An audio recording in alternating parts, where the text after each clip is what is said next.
Ya, salam damai dan salam sejahtera buat kita sekalian, teman-teman. Hari ini saya ada di Losari, Pantai Losari, ya Makassar Beach, ya di tempat di mana banyak wisatawan domestik atau juga mancanegara hadir di sini untuk melihat keindahan Pantai Losari. Tapi hari ini kita akan melihat keindahan kebenaran firman Allah yang akan kita bagikan di dalam ruang Wisped ini. Hari ini saya ingin berbicara tentang apa yang kita sebut dengan apa yang kita kutip dari Injil Yohanes pasal yang ke-10 ayat yang ke-10. Dia berbicara, pencuri datang hanya untuk mencuri dan membunuh dan membinasakan. Aku datang supaya mereka mempunyai hidup dan mempunyainya di dalam kelimpahan. Apa yang dimaksud dengan konteks kebenaran firman yang dibagikan pada saat ini?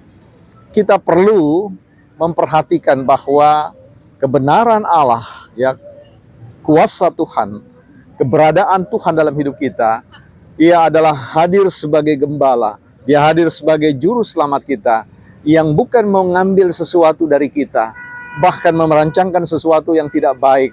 Karena sedari awal, Ia merancangkan kehidupan kita itu dalam rancangan yang penuh dengan kedamaian dan kesejahteraan.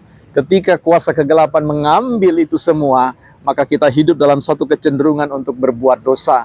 Karena itu, sebagaimana dikatakan di dalam Yohanes 3 ayat 16, karena begitu besar kasih Allah akan dunia ini, sehingga Ia mengaruniakan anaknya yang tunggal. Barang siapa yang percaya kepadanya tidak akan binasa, melainkan beroleh hidup yang kekal.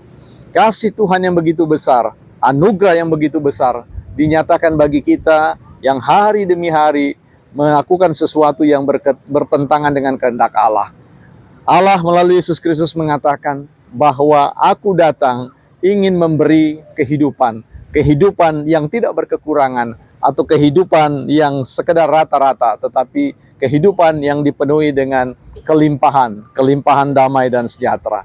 Karena itu, mari kita melihat momen yang kita sebut sebagai momen Jumat Agung ini sebagai sebuah momentum besar untuk merefleksikan kembali bagaimana cinta Allah di dalam hidup kita, bagaimana anugerah yang Dia berikan kepada kita, agar supaya kita tidak binasa, tetapi bersama-sama dengan Allah, menghuni kerajaan Allah, kerajaan yang sejak dari awal telah dikaryakan dan dianugerahkan kepada kita.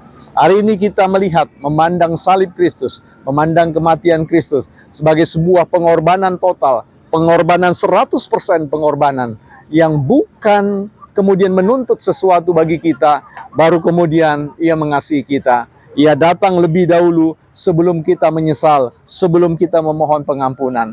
Ketika Ia telah membuktikan tentang kasih-Nya itu bagi kita, bagi dunia ini, maka Ia mengundang kita untuk mengambil bagian di dalam perjalanan hidup kerohanian kita, membangun, menumbuhkan pohon-pohon kehidupan, agar maksudnya supaya kita berbuah dan buah kita itu lebat dan banyak kehidupan, banyak jiwa, banyak orang lain yang datang dan menikmati buah-buah yang kita tumbuhkan bersama.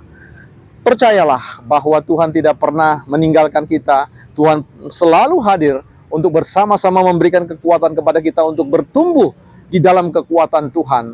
Roma 8 ayat 28 telah menjelaskan, berkali-kali kita kutip di sini mengatakan bahwa Roh Allah turut bekerja di dalam segala sesuatu untuk mendatangkan kebaikan bagi mereka yang mengasihinya, yaitu mereka yang terpanggil sesuai dengan rencananya. Allah punya rencana bagi kita semua. Allah memanggil kita untuk menjadi bagian yang tidak terpisahkan dari rancangan kasih Allah.